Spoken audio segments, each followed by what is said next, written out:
Hi, everybody. I'm Brittany Lewis, a breaking news reporter here at Forbes.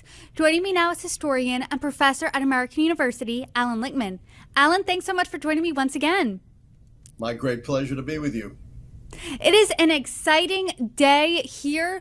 You have successfully predicted presidents for the past decades based on your 13 keys of the White House, and you have unveiled who you believe is going to be the winner of the 2024 election. Drum roll, please. Who is it? Yes, I predicted that we would have a path-breaking new president, that Kamala Harris would become the first woman president of the United States, at least cracking, if not shattering, the glass ceiling. And she would become the first president of mixed African and East Indian descent, foreshadowing what's happening in this country as we're rapidly becoming a mixed country, a majority-minority country. It's really interesting because you're saying this very confidently. Polls are neck and neck, showing both Trump and Harris in a dead heat. So how many keys to the White House is she winning? And do you think it's going to be a decisive victory based on those keys? Or do you think it's going to be very close come November? My system says, forget the pundits, they're buddies of mine, but they have no scientific basis for their opinion, no extensive track record like I have. Forget the polls. They are snapshots. They are not predictors. They're abused as predictors by clerks who compile polls like Nate Silver, who assured us that Hillary Clinton had an overwhelming chance of winning in 2016. The keys look at the fundamentals of how American presidential elections really work as votes up or down on the strength and performance of the White House party. And I deliberately issued my prediction before the upcoming debate to bring home the big message of the keys. Get this, it's governing, not campaigning, that counts. You cannot predict an election based upon the events of the campaign. Hillary Clinton won all the debates and still lost. John Kerry won the debates against a bad debater, George W. Bush, and still lost in 2004. My system works the following way. If 6 or more of the 13 keys go against the White House party, they are a predicted loser. Otherwise, they are a predicted winner. And I assessed that Harris had lost 4 keys, still a 2-key cushion. There was one shaky key.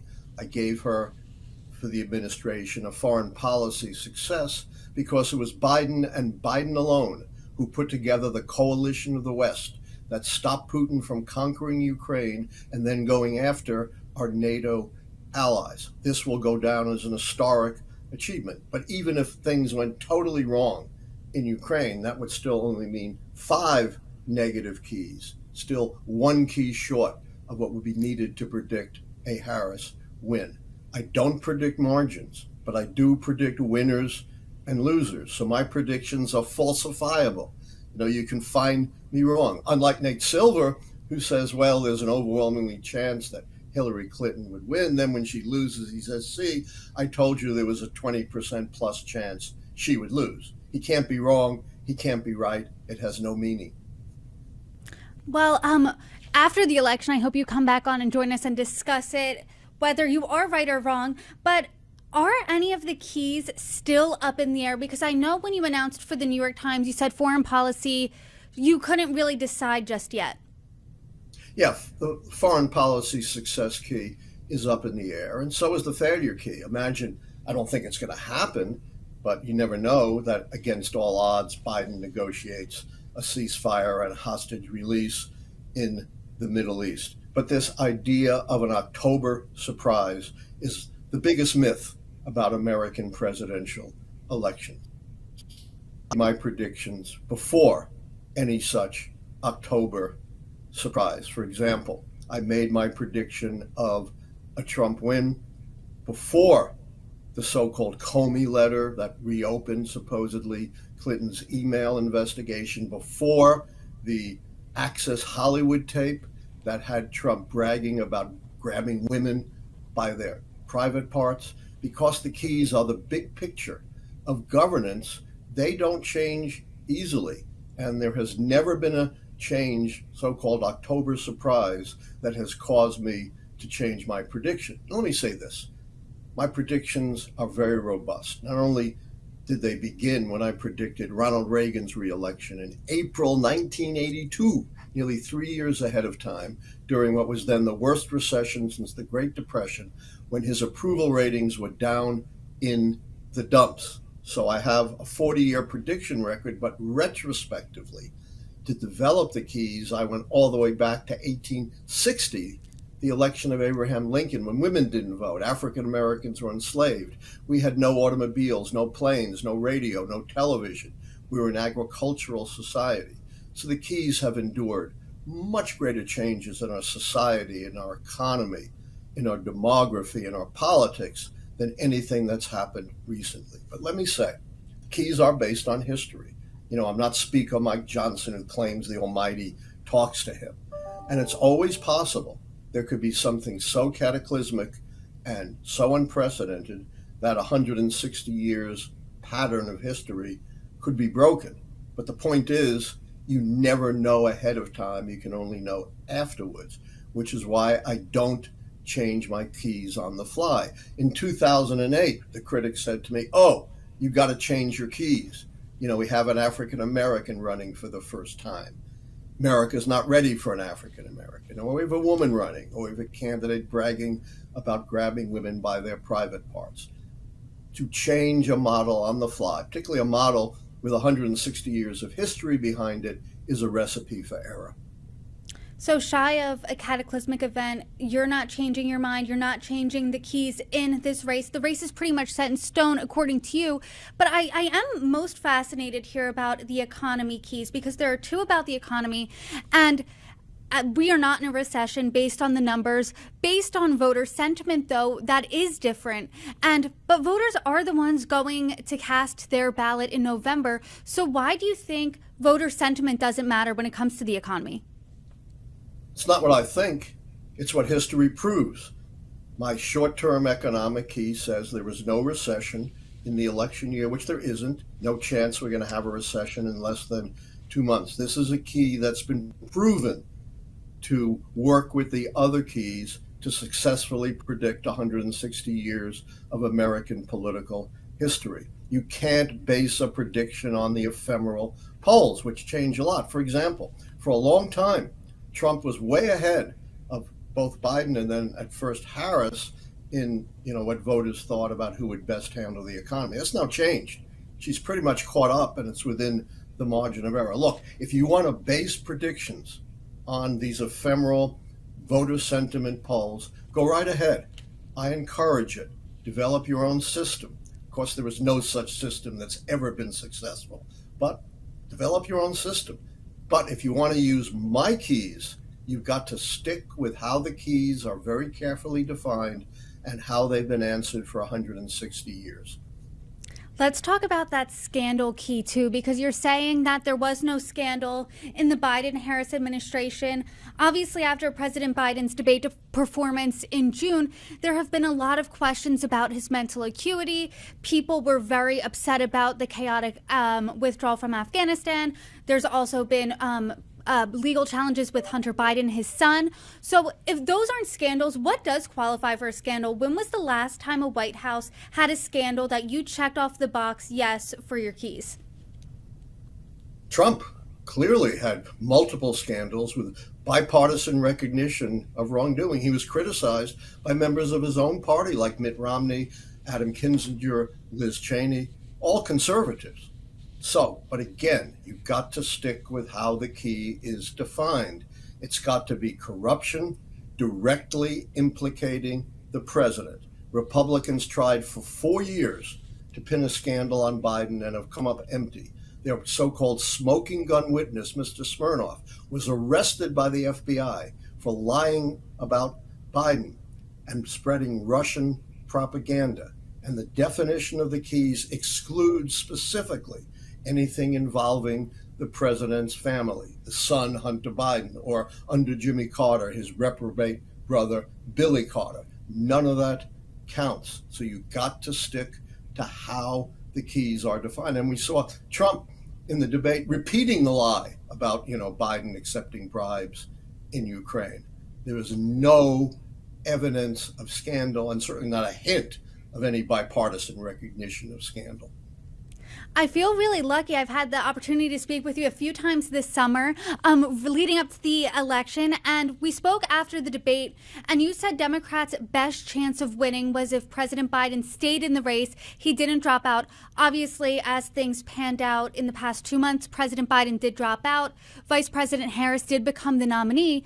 Do you think that after dealing with your keys, paired with watching the debate last night, do you think Democrats made the right call with Biden dropping out and Harris becoming the nominee? Look, I was very critical of the Democrats for two reasons. One, I thought it was disaster from a public relations point of view to openly trash your sitting president right out there in public. We've never seen anything like that before. I was also very critical because I thought Democrats were not only going to push out Biden, but have a big party brawl, which would cost them two keys: incumbency and party contest. No White House party since 1900 has ever been reelected when they lost both of those keys. But I did say if Biden would drop out, it'd be very important to preserve the contest key. I'm not saying the Democrats listened to me. Maybe they did. But they finally grew a spine and a brain and united behind Harris. That preserved the critical contest key.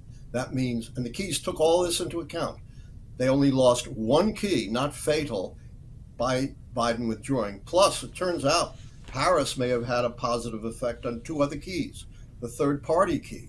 She may well have contributed to the fizzling of the RFK Jr. campaign, since voters no longer had to choose between two old white guys. I hate to say that, being an old white guy myself, but it's true.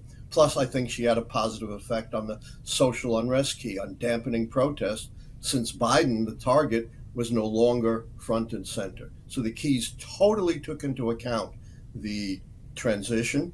They followed my advice about not losing the contest key. What would have happened if Biden stayed in? Who knows? That's pure speculation, and I don't speculate. You don't speculate, and there is some, you think your keys are unmovable between now and November. So with that in mind, with your historian cap on, what are you looking out for between now and Election Day? Well, as I said, I don't, the biggest myth So of nothing. American history So is no October surprise can take this election.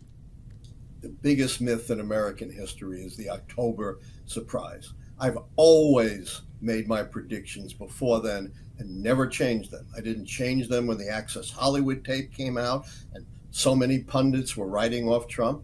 I didn't change them when the Comey letter came out. I didn't change it in 2012 when Barack Obama had a worse debate by the polls than Biden. Only 20% thought he won, 33% thought Biden won. And a lot of the pundits and the pollsters were writing off Obama, but I did not change my call because the big message is keep your eye on the big picture of governance and don't be distracted by the ephemeral events of the campaign, which have never been predicted. Based on the campaign, Hillary Clinton should have won in a landslide. She won the debates. She raised more money. She had more ads. She had a more grounded campaign, and yet she lost. John Kerry won the debates against George W. Bush in 2004 and still lost. So why do you think there is that myth then of the October surprise? Because I bet if Hillary Clinton was in this conversation with us, she would call that Comey letter, she would point to that Comey letter and say that is probably the reason I didn't win the election. You know, it's very easy after the fact to make predictions. But remember, I made my prediction well before the Comey letter came out. It had no influence on them. And take after the fact explanations and do with them what the great philosopher David Hume said you should do to works of superstition: consign them to the flames. My favorite after the fact explanation was the surprise win and big win by Obama in 2012. Well, there were pundits who said Mitt Romney lost because he wasn't conservative enough, didn't consolidate his base. Then other pundits said Mitt Romney lost because he was too conservative, didn't broaden his base. you can't be right and you can't be wrong because these election retrodictions are meaningless. I have to say, I'm not a sardonic person, but you recall I predicted Trump in 2016, which did not make me very popular in 90% plus Democratic Washington, D.C., where I teach at American University. And you can see I'm not a sardonic person, but I took a little bit of sardonic pleasure watching the pundits twist themselves into pretzels post-election, trying to explain why something happened that they had all assured us could not possibly happen. Well, Allan Lichtman, I appreciate our conversation per usual. Thank you so much for your insight, and I hope we can speak again soon. You know where to find me.